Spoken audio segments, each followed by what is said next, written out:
it's going to be different. I don't actually know how that affects your performance. Rachel, can you give us an insight on that? Oh, with the siren just going.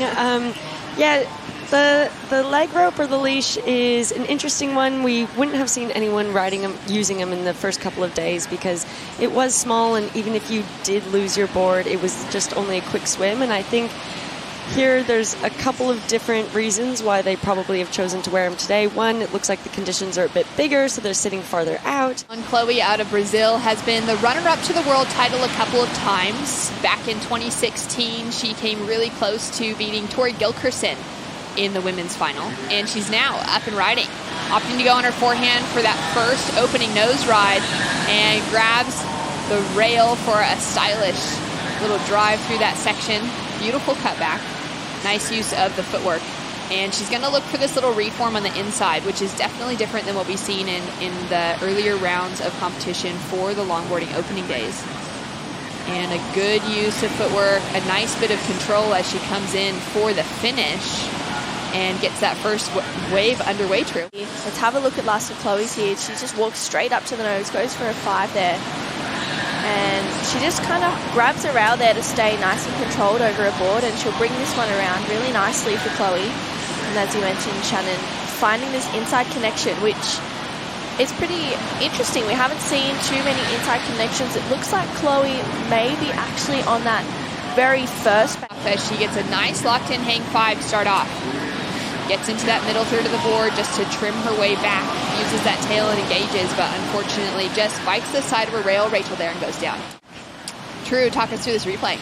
Yeah, I really like this wave. She just walks so easily up to the front of the board. She locks in for a 5 there. Bring it around, and this is kind of the point where, unfortunately for her, she couldn't get, as Rachel said, back quick enough, and she just grabbed her nose coming down. As we see Tully now with another opportunity. So already out the back, let that first wave go, takes off on the second in the section. Nice, patient footwork up to the nose, connects into that hang 5. It's a bumpier wave because there is that little bit of froth being the second in the set. And she does really well to just trim through the sections. Keeps that footwork just moving through that middle third of the board, which is a critical maneuver in itself, just making the use of the entire length of the board. As we take a look at the replay here, True, from Tully's 3.33. Yeah, this was a little bit of a smaller wave. It was a little frothier, so it wasn't really offering a whole lot for Tully to really be able to lock in a good score to make it harder for Chloe to move back up into the lead. Or to move up into the lead, I should say. But Tully started with the better wave. Different. Tully's had that long open face for her to get a really long nose ride on to start off. For Chloe, it was a really critical, quick nose ride. It was really controlled, but it was just such a short section. As we see Tully White there with a very stylish takeoff behind the pocket.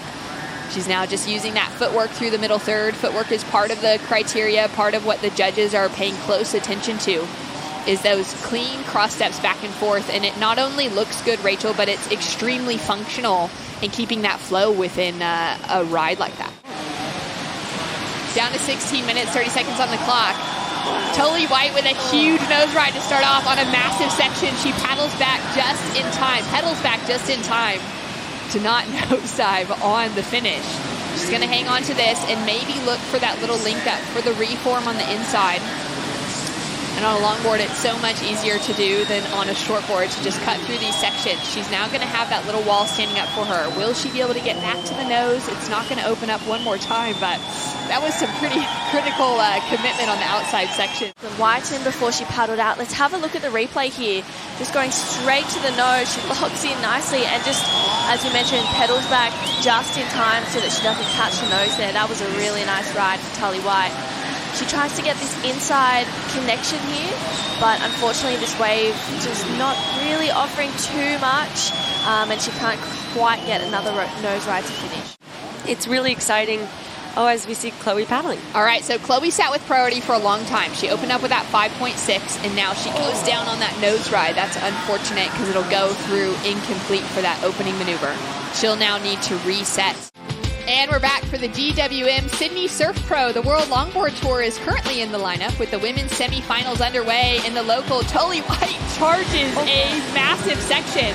Board gets ripped away, and that's something that would maybe be a concern considering that she's wearing a leash right now is that sometimes longboards snap when surfers are wearing leashes because they just get caught in the wrong sections of the wave, where if a longboarder doesn't have a leash on, that board is free to just kind of bounce along with the wave, but it also means a long swim, Rachel, for the surfer that's just lost their board. I was going to say, correct me if I'm wrong, if she hadn't made that, that would have been better than a 617 because it was so, wow, Tully.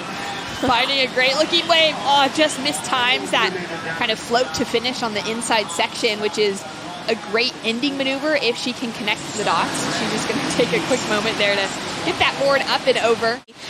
Or even second guessed her decision there, but she's looking really strong at the moment. She just puts it up there, just doesn't quite lean back over her board. She almost could have hit it a little earlier and come down in front.